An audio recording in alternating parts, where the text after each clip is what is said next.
মানবীয় ভাষায় ভগবৎ প্রেমের বর্ণনা। মানবীয় ভাবের আরেকটি রূপে ভগবৎ প্রেমের আদর্শ প্রকাশিত হইয়াছে। উহার নাম মধুর ভাব। সর্বপ্রকার ভাবের মধ্যে উহাই শ্রেষ্ঠ। এ সংসারে প্রকাশিত সর্বোচ্চ প্রেমের উপর উহার ভিত্তি। আর মানবীয় অভিজ্ঞতায় যত প্রকার প্রেম আছে, তার মধ্যে উহাই উচ্চতম ও প্রবলতম। স্ত্রী পুরুষের প্রেম যেরূপ মানুষের সমুদয় প্রকৃতিকে ওলটপালট করিয়া দেয়, আর কোন প্রেম সেরূপ করিতে পারে? কোন প্রেম মানুষের প্রতিটি পরমাণুর মধ্য দিয়া সঞ্চারিত হইয়া তাকে পাগল করিয়া তোলে, তাহার নিজের প্রকৃতি ভুলাইয়া দেয়, মানুষকে হয় দেবতা নয় পশু করিয়া ফেলে? দিব্য প্রেমের এই মধুরভাবে ভগবান আমাদের পতি। আমরা সকলের স্ত্রী বা প্রকৃতি। জগতে পুরুষ আর কেহ নাই, একমাত্র পুরুষ আছেন তিনি। আমাদের সেই প্রেমাস্পদই একমাত্র পুরুষ। পুরুষ নারীকে এবং নারী পুরুষকে যে ভালোবাসা দিয়া থাকে, সেই ভালোবাসা ভগবানকে অর্পণ করিতে হইবে। আমরা জগতে যত প্রকার প্রেম দেখতে পাই, যা লইয়া আমরা অল্পাধিক পরিমাণে খেলাই করিতেছি, ভগবানই সেগুলির একমাত্র লক্ষ্য। তবে দুঃখের বিষয় যে অনন্ত সমুদ্রে এই প্রেমের প্রবল স্রোতস্বতী অবিরতভাবে প্রবাহিত হইতেছে, মানব তা জানে না। সুতরাং নির্বোধের ন্যায় সে মানুষরূপ ক্ষুদ্র ক্ষুদ্র পুতুলের প্রতি উহা প্রয়োগ করিতে চেষ্টা করে। মানব প্রকৃতিতে সন্তানের প্রতি যে প্রবল স্নেহ দেখা যায়, তা কেবল একটি সন্তানরূপ ক্ষুদ্র পুতুলের জন্য নয়। যদি তুমি অন্ধভাবে ওই একটিমাত্র সন্তানের উপরই উহা প্রয়োগ করো, তবে সেজন্য তোমাকে বিশেষ কষ্ট পাইতে হইবে।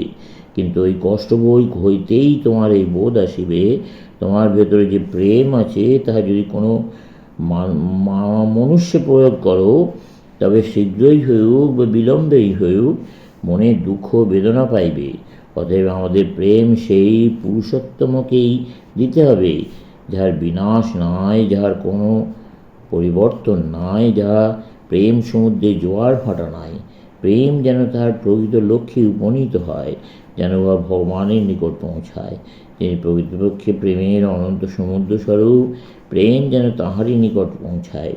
সকল নদী সমুদ্রে গিয়া পড়ে, একটি জলবিন্দুও পর্বতগাত্র হইতে পতিত হইয়া নদীরে থামিতে পারে না। ওই নদী যত বড় হইউক না কেন, অবশেষে সেই জলবিন্দু কোনো না কোনো রূপ সমুদ্রে যাইবার পথ করিয়া লয়। ভগবানই আমাদের সর্বপ্রকার ভাবাবেগের একমাত্র লক্ষ্য। যদি রাগ করিতে চাও, ভগবানের উপর রাগ করো। তোমার প্রেমাস্পদকে তিরস্কার করো, বন্ধুকে ভৎসনা করো, আর কাহাকে তুমি নির্ভয়ে তিরস্কার করিতে পারো? মর্তজীব তোমার রাগ সহ্য করিবে না, প্রতিক্রিয়া আসিবেই।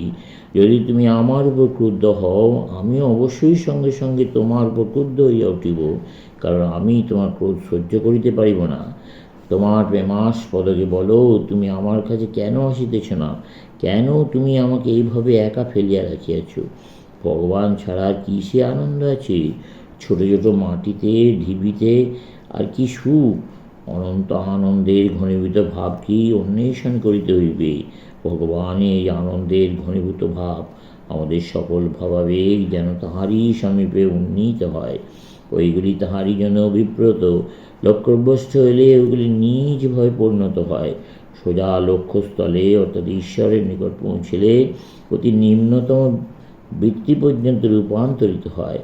মানুষের শরীর ও মনের সমুদয় শক্তি যেভাবেই প্রকাশিত হইব না কেন, ভগবানই ওইগুলির একমাত্র লক্ষ্য, একায়ন। মনুষ্য হৃদয়ে সব ভালোবাসা, সব প্রবৃত্তি যেন ভগবানের দিকেই যায়। তিনিই একমাত্র প্রেমাস্পদ। এই হৃদয় আর কাহাকে ভালোবাসিবে? তিনি পরম সুন্দর, পরম মহিয়ান, সৌন্দর্যস্বরূপ, মহত্ত্বস্বরূপ। তা অপেক্ষা সুন্দর জগতে আর কে আছে? তিনি ব্যতীত স্বামী হইবার উপযুক্ত জগতে আর কে আছে? জগতে ভালোবাসার উপযুক্ত পাত্র আর কে আছে? অতএব তিনিই যেন আমাদের স্বামী হন, তিনিই যেন আমাদের প্রেমাস্পদ হন। অনেক সময় দেখা যায়, দিব্য প্রেমে মাতোয়ারা ভক্তগণ এই ভগবৎ প্রেম বর্ণনা করিতে গিয়া সর্বপ্রকার মানবীয় প্রেমের ভাষাই ব্যবহার করিয়া থাকেন। উহাকে যথেষ্ট উপযোগী মনে করেন। মূর্খেরা ইহা বুঝে না, তাহারা কখনো ইহা বুঝিবে না। তাহারা উহা কেবল জড়দৃষ্টিতে দেখিতে থাকে। তাহারা এই আধ্যাত্মিক প্রমাণমত্তাটা বুঝিতে পারে না। কেমন করিয়া বুঝিবে? হে প্রিয়তম, তোমার অধরের একটিমাত্র চুম্বন, যাকে তুমি একবার চুম্বন করিয়াছ, তোমার জন্য তার পিপাসা বর্ধিত হইয়া থাকে। তার সকল দুঃখ চলিয়া যায়। সে তোমা ব্যতীত আর সব ভুলিয়া যায়। প্রিয়তমের সেই চুম্বন, তার অধরের সহিত সেই স্পর্শের জন্য ব্যাকুল হও। যা ভক্তকে পাগল করিয়া দেয়, যা মানুষকে দেবতা করিয়া তোলে। ভগবান যাহাকে একবার তার অধরামৃত দিয়া কৃতার্থ করিয়াছেন, তার সমুদয় প্রকৃতি পরিবর্তিত হইয়া যায়। তার পক্ষে জগৎ অন্তর্হিত হয়। তার পক্ষে সূর্যচন্দ্রের আর অস্তিত্ব থাকে না। সমগ্র জগৎ প্রপঞ্চই সেই এক অনন্ত প্রেমের সমুদ্রে বিগলিত হইয়া যায়। ইহাই প্রেম উন্মত্ততার চরম অবস্থা। প্রকৃত ভগবৎ প্রেমিক আবার ইহাতেও সন্তুষ্ট নন। স্বামী স্ত্রীর প্রেমও তার নিকট তত উন্মাদক নয়। ভক্তেরা অবৈধ পরকীয় প্রেমের ভাব গ্রহণ করিয়া থাকেন, কারণ উহা অতিশয় প্রবল। উহার অবৈধতা তাঁদের লক্ষ্য নয়। এই প্রেমের প্রকৃতি এই যে যতই উহা বাধা পায়, ততই উগ্র ভাব ধারণ করে। স্বামী স্ত্রীর ভালোবাসা সহজ, স্বচ্ছন্দ, উহাতে কোনো বাধা বিঘ্ন নাই। সেজন্য ভক্তেরা কল্পনা করেন যেন কোনো নারী তার প্রিয়তম পুরুষে আসক্ত, এবং তার পিতা, মাতা বা স্বামী ওই প্রেমের বিরোধী। যতই ওই প্রেম বাধাপ্রাপ্ত হয়, ততই বা প্রবল ভাব ধারণ করিতে থাকে। শ্রীকৃষ্ণ বৃন্দাবনে কিরূপ লীলা করিতেন, কিরূপে সকলে উন্মত্ত হইয়া তাহাকে ভালোবাসিত, কিরূপে তাহার কণ্ঠস্বর শৃঙ্গমত্ত গোপীরা, সেই ভাগ্যবতী গোপীরা সব কিছু ভুলিয়া, জগৎ ভুলিয়া, জগতের সকল বন্ধন, সাংসারিক কর্তব্য, সংসারিক সুখ দুঃখ ভুলিয়া তাহার সহিত সাক্ষাৎ করিতে আসিত। মানবীয় ভাষা তার প্রকাশ করিতে অক্ষম।